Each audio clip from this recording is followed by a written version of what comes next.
सबसे बड़ा मुद्दा है देश में, और इसकी बात कभी बीजेपी की सरकार नहीं करती, और न करने से आज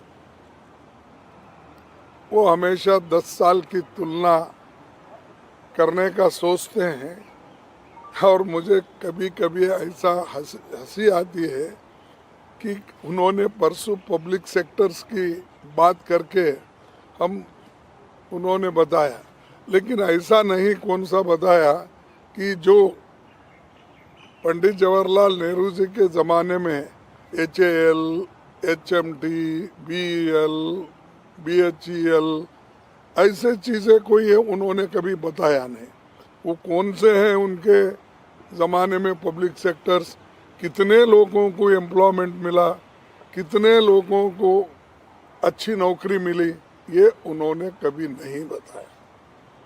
और दूसरी बात ये तो रोजगारी की, एक देहात में भी रोजगारी कम हो रही क्योंकि ये नरेगा का पैसा वो रिलीज नहीं कर रहे, और हर स्टेट में डिस्क्रिमिनेशन हो रहा है।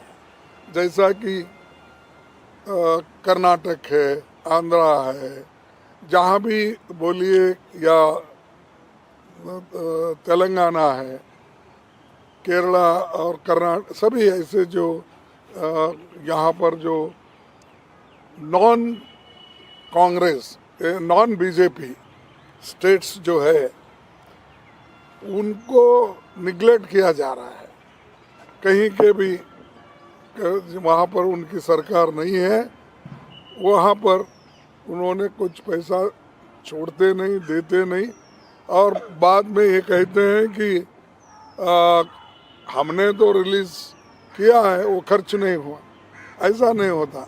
जब जब खर्च करते हैं उस वक्त अगर आप इमीडिएटली पैसे देते फिर आगे का काम होता है, लेकिन वो पर्पसली वो लोगों को काम नहीं देना और खर्च नहीं हो रहा ये बोलना, ये एक बहुत बड़ी साजिश है ये बीजेपी की सरकार की।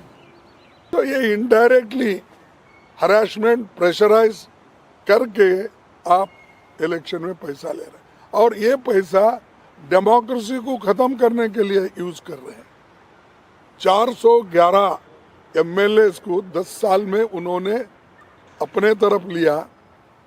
अब मैं ये नहीं कहता कितना पैसा दे के खरीदे, क्या करे, वो नहीं, लेकिन आपको तो मालूम है कितने सरकारें हमारे इलेक्टेड थे, जैसा कि मध्य प्रदेश, कर्नाटक, मणिपुर, गोवा, उत्तराखंड, ये सब आप जानते हैं कैसे गिरे ये, कि उनको इसमें ये डेमोक्रेसी को खत्म करना उनका काम है। और जो लीडर बोलता है उसको एक थ्रेट, मेरे को परसों मोदी जी के भाषण में मैं कुछ भाषण किए तो मेरे को 4-5 कॉल्स आए, कोई ऐसी गंदी गालियाँ दिया, वैसी दिया। तो मैं यहाँ पर कहाँ पर हमने पुलिस स्टेशन में रजिस्टर करवाया है, जो केस है वो देखेंगे। इससे पहले भी तुगलक पुलिस स्टेशन में करवाया था। इससे पहले मैं वहाँ 2-4 महीने रहता था साउथ एवेन्यू में, वहाँ पर साउथ एवेन्यू पुलिस स्टेशन में करवाया, अपने बेंगलुरु में करवाया, सदाशिव नगर। कितना, क्यों? अरे आप बहस करो, आपकी बहस के ऊपर लोगों को कन्विंस करो।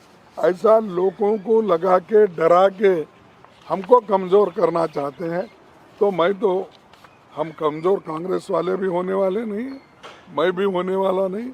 मैं तो इतनी कठिनाई देख के, एक ही घर में मेरे बाप एक बच्चे थे, मैं एक बचा, दो ही मिलके अब 83 तक मैं आया हूँ एज, और 53 साल से मैं पॉलिटिक्स में हूँ। एक इलेक्शन भी मेरी गई नहीं थी, परसों एक छोड़ के। लेकिन मेरे को भी इनडायरेक्टली गालियाँ देना, डिफेम करना, सोशल मीडिया में डालना, ये कर रहे हैं, करने दो। उनका काम है कि अगर शेड्यूल कास्ट का OB जिसके पीछे कोई भी नहीं है, ऐसे आदमी को अगर वो डिफेम करना चाहते हैं, और 53 साल में एक कलंक नहीं है। मैं 20 साल वहाँ मिनिस्टर था, 10 साल यहाँ मिनिस्टर और 8 साल अपोजिशन लीडर, वहाँ भी अपोजिशन लीडर 18 साल था। तो कोई मेरे तरफ उंगली उठा के भी नहीं बोल। अब ये लोग डराने की कोशिश कर रहे, ठीक है, डराने दो।